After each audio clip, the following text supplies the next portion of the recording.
बाजी चाहे अतफाल है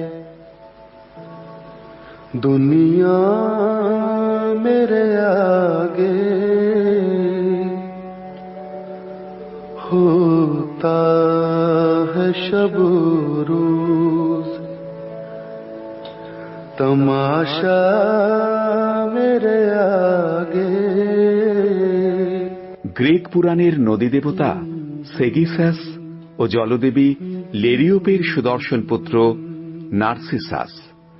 অপরূপ তাঁর সৌন্দর্য। নার্সিসাস অবজ্ঞাভরে প্রত্যাখ্যান করেছিলেন দেবী ইকোর ভালোবাসা।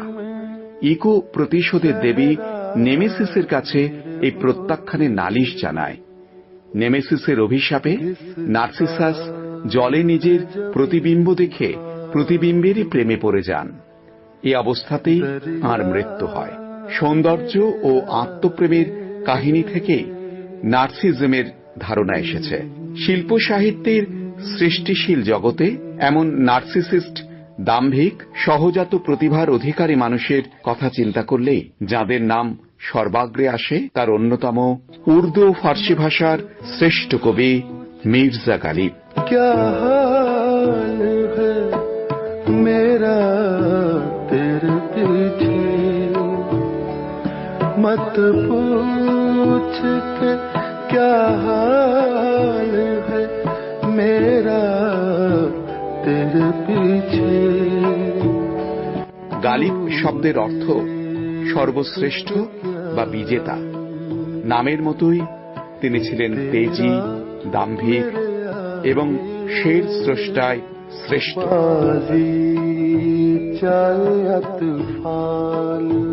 যুক্তিবিদ্যা, জ্যোতির্বিদ্যা, চিকিৎসা শাস্ত্র, অধিবিদ্যা বা মেটাফিজিক্সের পণ্ডিত এই মানুষটির বিশেষ অনুরাগ ছিল ভাষা ও সাহিত্যের প্রতি। বিবাহিত জীবনে 7 সন্তানের জনক হলেও একজনও বাঁচেনি। আবার বাল্যে অভিভাবকহীনতায় ও প্রিয়জনের মৃত্যু গালিবের মনে চিরস্থায়ী এক বিষণ্ণতা, উদাসীনতা আর জীবনের প্রতি বৈরাগ্যের জন্ম দেয়। তার কথায়, দিল হি তো হ্যায় না সং ও খিস্ত, দর্দ সে ভর না আয়ে কিউ, রোয়েঙ্গে হাম হাজার বার, কোই হামে সতায়ে কিউ। এটা তো আমার মন, ইট পাথর তো নয়, বেদনায় ভরবে না কেন? আমি কাঁদব 1000 বার, কেউ আমায় কাঁদায় কেন? क्या है तुम ही कहो कि ये अंदाज़े गुफ्तगू, ये अंदाज़े गुफ्तगू क्या है?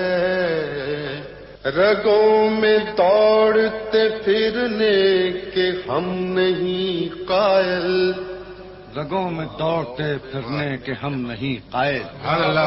रगों में दौड़ते फिरने के हम नहीं कायल। গভীর দার্শনিক, ভাবুক, চিন্তাশীল গালিব প্রতি রাতে মদের পেয়ালা হাতে একটি সুতো নিয়ে খেলতেন। এক একটি কবিতা রচনা করতেন এবং সুতায় গিঁট দিতেন।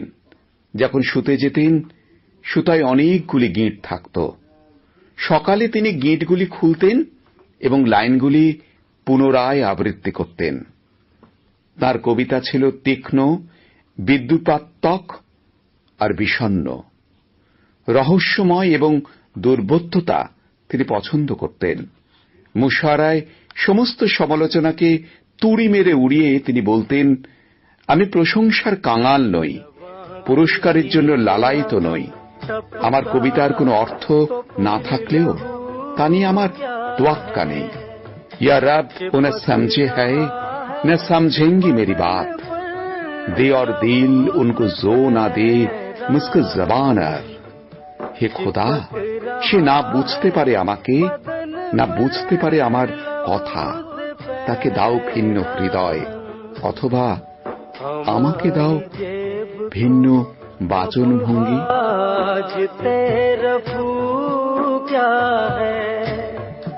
हमारी जेब को अब हाजते रफू क्या,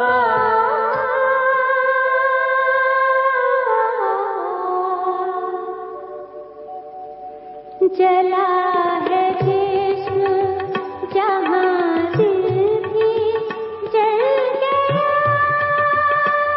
होगा,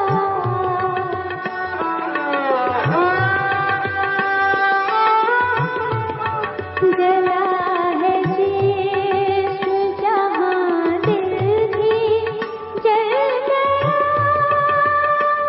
होगा,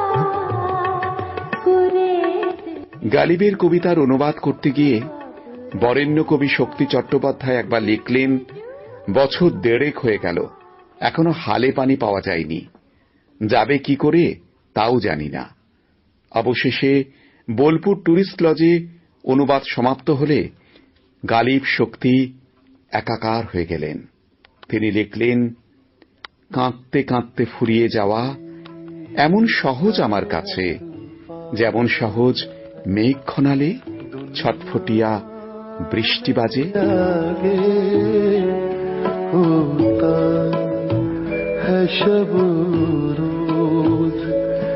तमाशा मेरे आगे। 1797 সালে আগ্রায় আজকের দিনেই তাঁর জন্ম। কখনো অর্থের জন্য কোনো কাজ করেননি, জীবিত অবস্থায় প্রতিভার কোনো মূল্যও পাননি এই স্বভাব কবি। তিনি নিজেই বলে গিয়েছেন, উত্তর প্রজন্ম তাঁর স্বীকৃতি দেবে। সত্যি আজও বিষাদের, প্রেমের, হাহাকার আর অতৃপ্তির অতুলনীয় কবি তিনি। সাহিত্যাকাশে মির্জা গালিব পূর্ণ চাঁদের মতন। তাঁর কলঙ্ক আছে, কিন্তু তার জ্যোৎস্নার সৌন্দর্য, তাঁর দুদির কাছে রাত শেষে সবাইকেই যে হার মানতে হয়। असर होने तक कौन जीता है तेरी जुल्फ के सर